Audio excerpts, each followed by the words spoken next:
Hello everyone, कैसे हैं आप लोग। चलिए, आशा करते हैं कि आप लोग बहुत अच्छे होंगे। आज के क्लास में हम स्टडी करने वाले हैं साउंड पर इफेक्ट, मतलब कि ध्वनि के चाल पर किसका क्या प्रभाव पड़ता है। देखिए, एग्जाम की दृष्टि से बहुत ही इंपॉर्टेंट क्लास है। क्वेश्चन पूछ लिया जाता है और ब्रेन में कंफ्यूजन होने की वजह से हमेशा गलती कर बैठते हैं। ध्वनि की चाल पर क्या प्रभाव पड़ता है, अर्थात जैसे दाब का क्या प्रभाव पड़ता है, ताप का क्या प्रभाव पड़ता है, आर्द्रता का क्या प्रभाव पड़ता है, नहीं घनत्व का क्या प्रभाव पड़ता है। तो ये एग्जाम में क्वेश्चन आता है। साथ ही साथ आज के क्लास में ही डिस्कस करने वाले हैं ध्वनि की चाल। ध्वनि की चाल अन्य माध्यमों में कितना होता है। क्वेश्चन आपने देखा होगा, पूछ देता है कि वायु का 25 डिग्री सेंटीग्रेड में कितना चाल होता है। 0 डिग्री सेंटीग्रेड में, वायु में 0 डिग्री सेंटीग्रेड में ध्वनि की चाल कितनी होती है। तो इस टाइप के क्वेश्चन एग्जाम में पूछे गए हैं और पूछे भी जाते हैं। तो इन दोनों चीजों की चर्चा आज के क्लास में हम करने वाले हैं। तो चलिए देखते हैं ध्वनि के चाल पर। सबसे पहले हम फर्स्ट ऑफ ऑल ताप का प्रभाव देखेंगे। ताप का प्रभाव मतलब कि ध्वनि के चाल पर टेम्परेचर का क्या प्रभाव पड़ता है, इसका क्या इफेक्ट पड़ता है। तो चलिए देखते हैं। कहता है कि जब माध्यम का ताप बढ़ाएंगे, माध्यम समझ रहे हैं ना, इसके पिछले क्लास में मैंने डिस्कस किया था, माध्यम ठोस द्रव गैस। जब माध्यम का ताप बढ़ाएंगे तो ध्वनि की चाल भी बढ़ जाती है। क्लियर है। क्या बताया कि जब माध्यम का ताप बढ़ाएंगे, जब माध्यम का ताप बढ़ाएंगे, है ना, माध्यम का ताप बढ़ेगा, ये माध्यम का ताप बढ़ेगा तो ध्वनि की चाल भी बढ़ेगी, ध्वनि की चाल भी बढ़ेगी। क्लियर है। यदि ताप बढ़ाएंगे तो चाल भी बढ़ेगी। जैसे जब वायु का ताप 1 डिग्री सेंटीग्रेड बढ़ाते हैं तो ध्वनि की चाल, याद रखिएगा, जब माध्यम का ताप 1 डिग्री सेंटीग्रेड इंक्रीज कराते हैं तब ध्वनि की चाल 0.61 मीटर पर सेकेंड इंक्रीज करती है। क्लियर है कि जब माध्यम का ताप 1 डिग्री सेंटीग्रेड बढ़ाते हैं तो ध्वनि की चाल कितना बढ़ता है, 0.61 मीटर प्रति सेकंड की दर से बढ़ता है। क्लियर है गया कि यानी माध्यम का ताप बढ़ाएंगे तो ध्वनि की चाल क्या होगी, वह भी बढ़ेगी। क्लियर है। नंबर 2, दाब का प्रभाव। ध्वनि की चाल पर दाब का क्या प्रभाव पड़ता है। देखिए, बहुत इंपॉर्टेंट है और बहुत ही छोटा क्लास और इंपॉर्टेंट क्लास। दाब का प्रभाव, दाब का ध्वनि की चाल पर क्या प्रभाव पड़ता है। तो देखिए, दाब का ध्वनि की चाल पर कोई प्रभाव नहीं पड़ता। कब, जब गैस का टेम्परेचर अचर हो। गैस मतलब वायु, हवा, यानी गैस का यदि तापमान स्थिर रहे, यदि गैस का तापमान अचल रहे तो ध्वनि की चाल पर दाब का कोई प्रभाव नहीं पड़ता। तो हमने क्या कहा, क्या रहे, कांस्टेंट रहे। क्या कांस्टेंट रहे, टेम्परेचर नहीं, टेम्परेचर क्या रहे, कांस्टेंट रहे।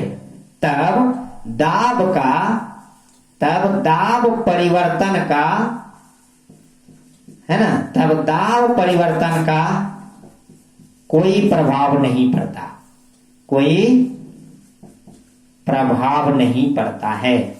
क्लियर है कि यदि किसी गैस का तापमान, किसी गैस का टेम्परेचर, किसी गैस का तापमान, किसी गैस का टेम्परेचर क्या रहे, कांस्टेंट रहे, मतलब अचर रहे, है ना, तब दाब परिवर्तन का ध्वनि की चाल पर कोई प्रभाव नहीं पड़ता। क्लियर है। दाब परिवर्तन पर कोई प्रभाव नहीं पड़ता। क्लियर है। नेक्स्ट बात करते हैं आर्द्रता का प्रभाव। आर्द्रता, देखिए आर्द्रता का प्रभाव क्या है। ह्यूमिडिटी, आर्द्रता का प्रभाव क्या है? आर्द्र हवा में ध्वनि की चाल और शुष्क हवा में ध्वनि की चाल, ये दोनों क्वेश्चन एग्जाम में आता है। आर्द्र हवा में ध्वनि की चाल शुष्क हवा में ध्वनि की चाल से अधिक होता है। आपने पढ़ा होगा कि जो आर्द्र हवा है, आर्द्र हवा में या वायु में, आर्द्र हवा में ध्वनि की चाल है ना, आर्द्र हवा में ध्वनि की चाल, ठीक है, शुष्क हवा में ध्वनि की चाल से, शुष्क हवा में ध्वनि की चाल से, आर्द्र हवा में ध्वनि की चाल शुष्क हवा में ध्वनि की चाल से अधिक होती है, अधिक होती है। क्यों? क्वेश्चन है, आर्द्र हवा में ध्वनि की चाल शुष्क हवा में ध्वनि की चाल से अधिक होती है। वजह क्या है? क्योंकि नमी युक्त वायु का जो घनत्व होता है शुष्क वायु के घनत्व से कम होता है।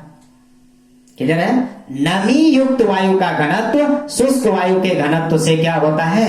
कम होता है। क्यों भाई? बिकॉज, है ना, क्यों? क्योंकि नमी युक्त वायु का घनत्व, नमी युक्त वायु का घनत्व, है ना, क्योंकि नमी युक्त वायु का घनत्व शुष्क वायु के घनत्व से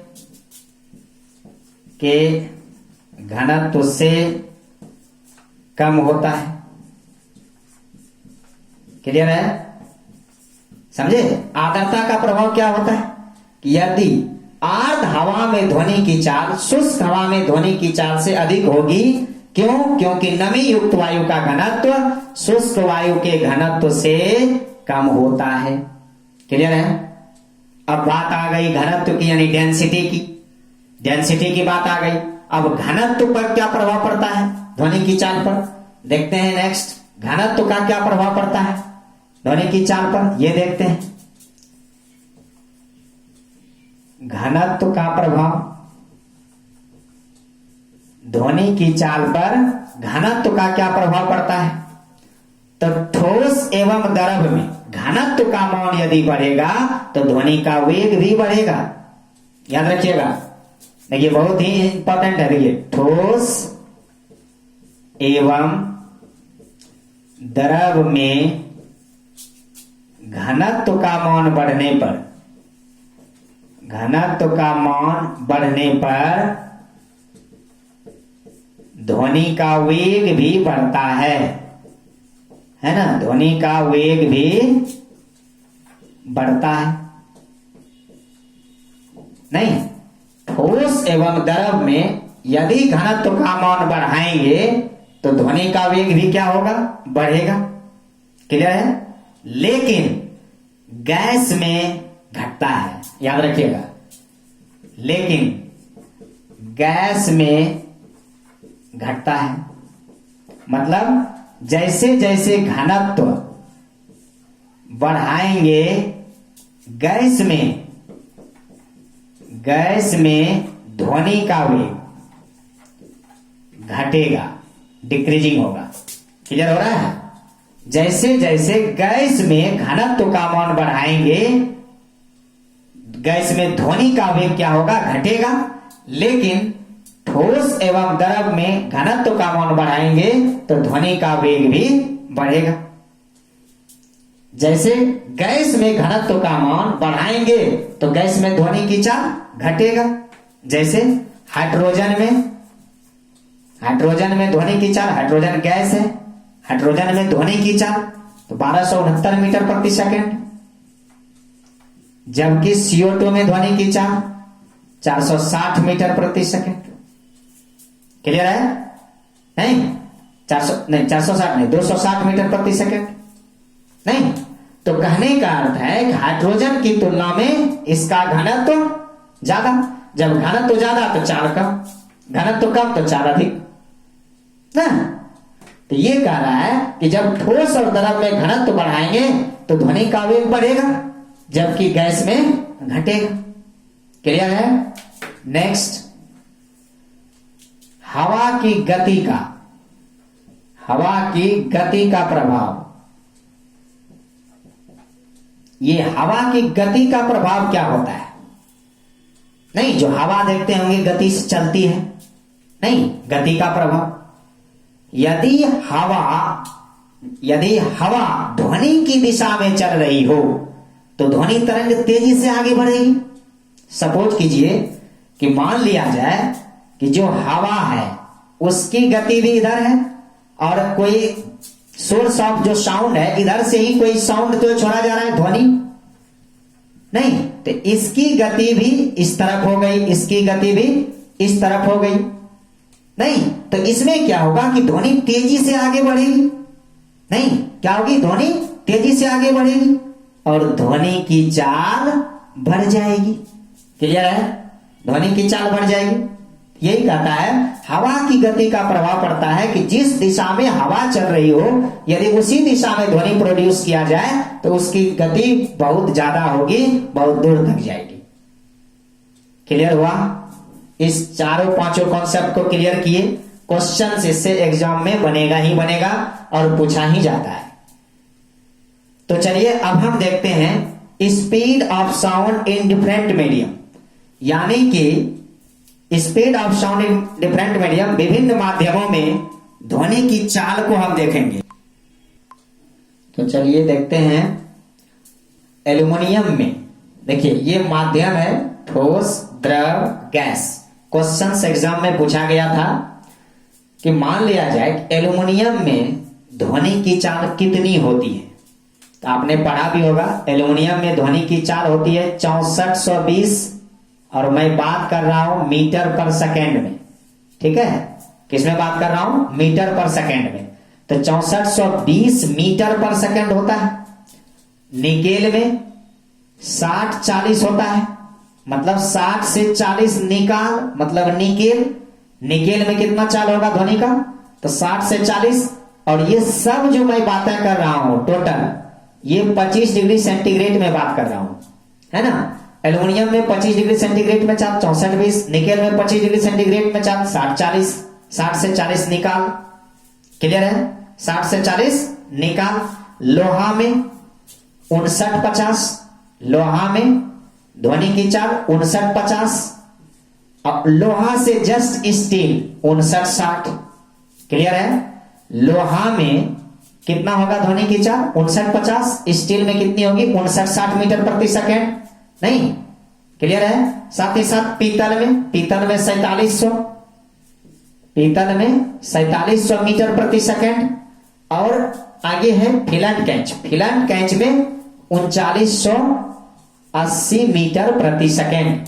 देखिए ये क्वेश्चन में एग्जाम में पूछा गया था इस बार कि वायु की 25 डिग्री में कितना जो है चाल होगा, इसीलिए इस तरह से इसको एक्सप्लेन कर रहा हूं, है ना। कोई भी एनसीईआरटी का किताब निकाल करके देख सकते हैं, वहां मिलेगा आपको। तो एल्युमिनियम में ध्वनि की जो चाल होगी 6420 होगी, निकेल में 60 से 40 निकाल, लोहा स्टील एक साथ लेना है 59-50, 59-60। क्लियर है? पीतल में 4700 मीटर प्रति सेकंड, फिलांट कैंच में 3980 मीटर प्रति सेकंड होगा।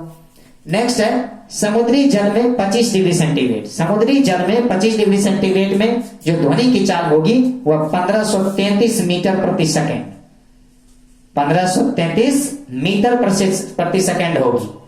क्लियर है? नेक्स्ट देखिए जल 0 डिग्री सेंटीग्रेड का रहा है, तो जल 0 डिग्री सेंटीग्रेड में 1402 मीटर प्रति सेकंड होगा। जल 0 डिग्री सेंटीग्रेड में 1402 मीटर प्रति सेकंड होगा। क्लियर है? जल 0 डिग्री सेंटीग्रेड में 1402। क्लियर है? सामान्य जल में और भी 25 डिग्री सेंटीग्रेड में चाल होगी, है ना, 1483। क्लियर है? 1483 या 93 आता है, एनसीईआरटी 93 लिखता है। ठीक है, याद रखिएगा सामान्य जल में 25 डिग्री सेंटीग्रेड में जो ध्वनि की चाल होगी वह 1493 डिग्री सेंटीग्रेड होगा। क्लियर है? 1493। 0 डिग्री सेंटीग्रेड पर जल में चाल पूछेगा, अकॉर्डिंग टू एनसीईआरटी 1402 मीटर प्रति सेकंड होगा। क्लियर है? अब चलते हैं एथेनॉल में। एथेनॉल भी द्रव है और इसमें 25 डिग्री सेंटीग्रेड में जो ध्वनि की चाल होने वाला है एथेनॉल में 1144 मीटर प्रति सेकेंड। कितना होने वाला है? 1144 मीटर प्रति सेकेंड। साथ ही साथ मेथनॉल में जो ध्वनि की चाल होगा 1103 मीटर प्रति सेकेंड। क्लियर हुआ? देखिए, द्रव माध्यम है और इसमें ध्वनि की चाल समुद्री जल में जो 25 डिग्री सेंटीग्रेड है उसमें समुद्री जल में ध्वनि की चाल होगा 1533 मीटर प्रति सेकेंड। जल 0 डिग्री सेंटीग्रेड में ध्वनि की चाल होगा 1402 मीटर प्रति सेकेंड। सामान्य जल में जो 25 डिग्री सेंटीग्रेड में ध्वनि की चाल है वह है 1493 डिग्री मीटर प्रति सेकेंड। एथेनॉल 25 डिग्री सेंटीग्रेड में जो ध्वनि की चाल है 1144 मीटर प्रति सेकेंड। मेथनॉल 25 डिग्री में 1103 मीटर प्रति सेकेंड। और ये किसके अनुसार है? According to NCERT. याद रखिएगा। अब बात करते हैं गैस में देखिए हाइड्रोजन में जो ध्वनि की चाल है, हाइड्रोजन में जो ध्वनि की चाल है 0 डिग्री सेंटीग्रेड पर वह होता है कितना? 1286 मीटर प्रति सेकेंड। 1286 मीटर प्रति सेकेंड 0 डिग्री में पड़े होंगे। ठीक है। हीलियम 0 डिग्री सेंटीग्रेड में जो ध्वनि की चाल होगा है वह होगा 972 मीटर प्रति सेकेंड। याद रखिएगा, हीलियम 0 डिग्री सेंटीग्रेड पर जो ध्वनि की चाल होता है वह 972 मीटर प्रति सेकेंड होता है। वायु 0 डिग्री सेंटीग्रेड में जब ध्वनि की चाल पूछेगा तो जो आप पढ़े हैं 331 या 332 मीटर प्रति सेकेंड, वायु 0 डिग्री सेंटीग्रेड में। लेकिन याद कीजिए, क्वेश्चन आया था वायु 25 डिग्री सेंटीग्रेड में ध्वनि की चाल क्या होगी। यह क्वेश्चन पूछा जा चुका है और गलती इंसान कर चुके हैं, तो आगे गलती नहीं कीजिएगा। वायु 20 डिग्री सेंटीग्रेड में कहेगा ध्वनि की चाल तो कहिएगा 343 मीटर पर सेकेंड, है ना? 343 यानी 343 मीटर पर सेकेंड होगा वायु 20 डिग्री में। और वायु 25 डिग्री में ध्वनि की चाल पूछेगा तब तो आपको याद ही है, यही ने एग्जाम में क्वेश्चन पूछा गया था 346 मीटर प्रति सेकेंड। सब लोग 332 करके आए थे, यही गलती था। वायु 25 डिग्री सेंटीग्रेड में ध्वनि की चाल कहेगा तब कहेंगे 346 मीटर प्रति सेकेंड। क्लियर है? ऑक्सीजन 0 डिग्री सेंटीग्रेड में पूछेगा ध्वनि की चाल तब कहेंगे 316 मीटर प्रति सेकेंड। समझ रहे ना? देखिए, एकदम क्वेश्चन एग्जाम में पूछा गया था ये वायु 0 डिग्री में 331 या 332, वायु 20 डिग्री में 343, वायु 25 डिग्री में 346। क्लियर है? 3 4 6। उसके बाद ऑक्सीजन 0 डिग्री में 316। याद रखिएगा, ध्वनि की चाल बहुत ही इंपॉर्टेंट है। ये एग्जाम में क्वेश्चन बन चुका है और आगे भी बनने की इसकी 100% संभावना है। तो चलिए, आज का क्लास यहीं तक, मिलते हैं फिर अगले क्लास में नए अंदाज के साथ। तब तक के लिए धन्यवाद।